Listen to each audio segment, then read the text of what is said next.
Hi people. Thought I'd come and have a chat to you today because I've been going through the puppy pages. Said, what are you doing? Any clunking you hear is her head collar.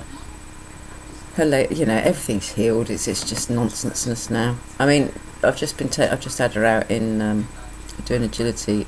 Only weaving. Okay, no jumping, just weaving. But I put up 11 poles and trying to speed her up a bit. She's doing well.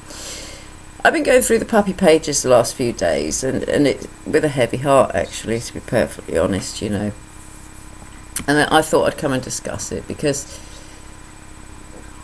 money seems to play a huge part in everybody's life. Yes, agreed, we need money to pay bills and to eat, etc. and so forth. But if you're going to buy a puppy, there's a lot of money involved. It's as simple as that. Now, there's a huge difference between buying a pup from untested parents and buying a pup from fully tested parents, and we're talking £500 to £700-800 difference, frankly, no matter what the breed is. If you look on the Kennel Club site, they have a list of what tests are required for each breed, and some breeds require more because there's been more inbreeding and overbreeding, etc. So, besides which, there are huge amounts of young pups, and I don't mean like the 8-week-old jobs, because here in the UK you're not allowed to take a pup from its mother until it's 8 weeks. It's law. There are a lot of pups 3, 4, 5, 6, 7 months old that are being resold for quite vast amounts of money, because they've hit the teenage puppy months, and that's all they are. It's a short amount of time to get through, and it's just sad. It's sad, that people, I think, have unrealistic ideas about getting puppies, and they're going to be cute and cuddly and sweet, and aren't they sweet, squishy. That's not the reality of it often. You might luck out and get a nice squishy cuddly puppy that's as good as gold. It does happen. I've had 50-50 in the pups that I've had. It's as simple as that. It's 50-50. Not great odds, and it's down to a lot to the breeders. A lot of pups aren't handled. They're not raised like German Shepherd man raises them, or Chad from 508th raises them. It's just not like that, and a lot of people that aren't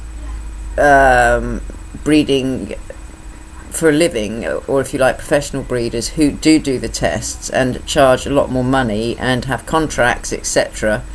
They're just in it to make a fast buck, and yes, you will see the pups suckling off the mother, etc. But 9 times out of 10, the sire and the dam have not been tested, so you're buying an unknown entity in that respect physically. I mean, someone round here, probably off the back of seeing me with my pack of collies, all very well trained, because there was a sudden, when I moved in here, and had started getting my collies together. I came here with Zelly, and then got Inky, and a year later got her younger sister, YY. Everybody around here started buying puppies, and they didn't kind of stay around long. And there's one round here that has fits, has got hip issues, and so on. And that's a lifelong condition, epilepsy, and they probably didn't pay much for it, a couple of hundred maybe, because it probably came off a working sheep farm, and farmers aren't bothered as long as they're good working dogs. They're not. No, like I'm saying this, not all farmers are like that. I mean, some of the best breeders over here are sheep farmers, and they breed obviously for more working stock for their own farms, but both sire and dam are fully tested in every test that is required or needed for that specific breed. But speaking from a UK perspective, we have so many shelters, loads of shelters we've got over here, and they are full to bursting with unwanted dogs, unsold litters, Because there's no guarantee you're going to sell a litter of puppies if you breed them. There's no guaranteeing it, unless you're totally indifferent to who has them. I mean, if I bred Zed, which I am considering, or have considered, she'd have to go through so many tests. She'd have to have an anaesthetic to be hip scored and have her elbows looked at. She'd have to be DNA tested for CEA and everything else that collies have problems with, etc. So, it's breed specific, the tests are. And, of course, over here, a lot of the shelters are full of Staffordshire Bull Terriers because they're now not fashionable. And pugs and Boston Terriers and all of these smushed in face dogs that have got so many health issues are being bred without consideration to the pup's health and welfare. So, though there's a huge price difference in the puppy, it's penny wise and pound foolish. You're better off buying a puppy out of fully tested, dog parents than you will ever be buying a £200 pup out of untested parents, because you could end up with a pup with so many health difficulties that you're going to spend that and more at the vet getting everything corrected, if it's correctable. We've got things like Addison's disease and loads more things to take into consideration, and once you've got a pre-existing condition, your insurance is just starts stacking up.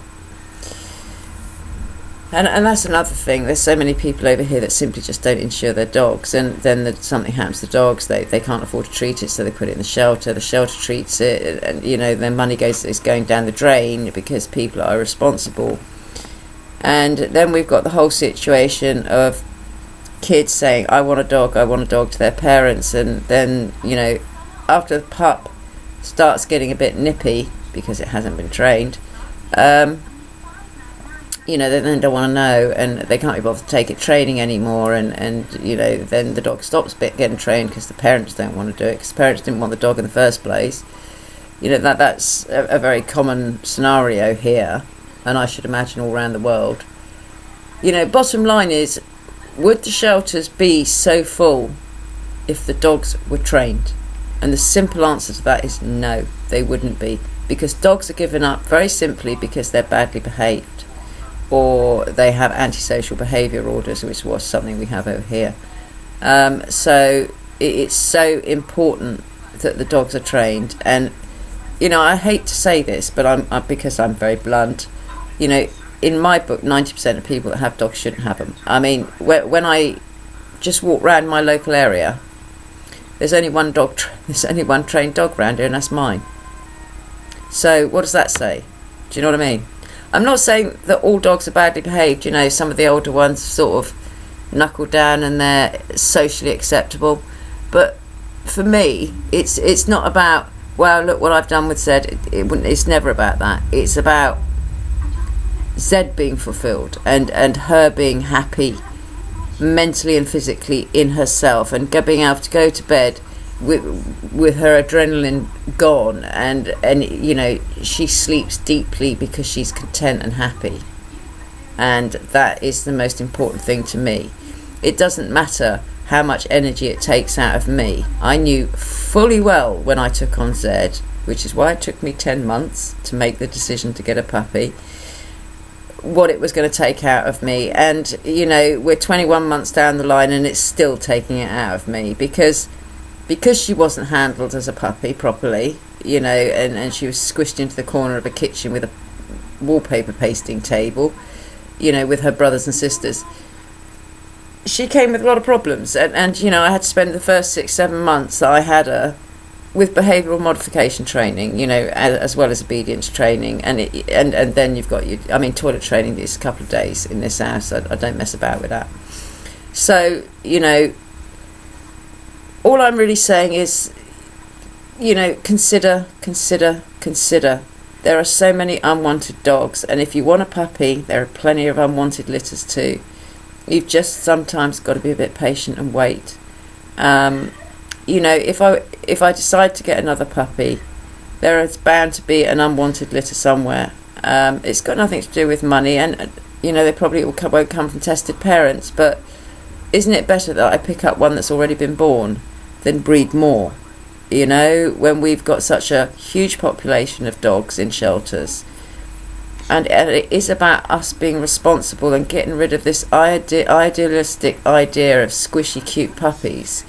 You know, 50% of the time, they're not squishy, they're not cute, they're nippy, they're difficult, they're stubborn, they're obnoxious, and then that's before you even get into the teenage stage, when they start throwing their toys out their prams, and, you know, sorry about the analogy there, and start testing the boundaries, you know. And God help you if you ever allow a dog to get ahead of you, and you have to chase it, because once a dog knows that it can outrun you, you've lost, you know. So in my opinion, pups are let off the lead far too early. I mean, Zed on walks when she's not working has only been off lead for about 4 months, so you know, she's had to earn the privilege.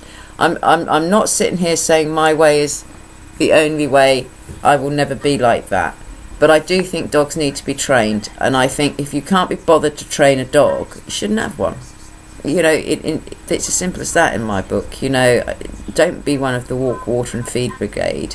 You know, and I'm going to tell you now, when you work with your dog, your bond is stronger, the bond is deeper, and it's more valuable. I'm not saying that people that just have pet dogs don't have a bond. You do, of course you do, and you love your dogs. But they are dogs, they are animals, they are not fur babies, they are not surrogate children, and they should not be dressed up, you know, in clothes and made to look undignified, you know. They're very intelligent animals, very, no matter the breed. Okay, varying levels of intelligence. And I'm not even sure if it's varying levels of intelligence or just varying levels of willingness to work, or being more biddable as far as training goes. So, you know, please consider everything to do with dogs very, very carefully, because it is a responsibility for the lifetime. From the moment you buy a puppy or adopt a dog, it is a responsibility for the rest of that dog's life to its final breath. They are not disposable. They're not something that when you get bored with, you can just run up to the shelter and hand it over. Dogs aren't disposable, and today's society is becoming increasingly that way, in my opinion. So that's just a thought, really, for today. Is much thought needs to go into getting a puppy.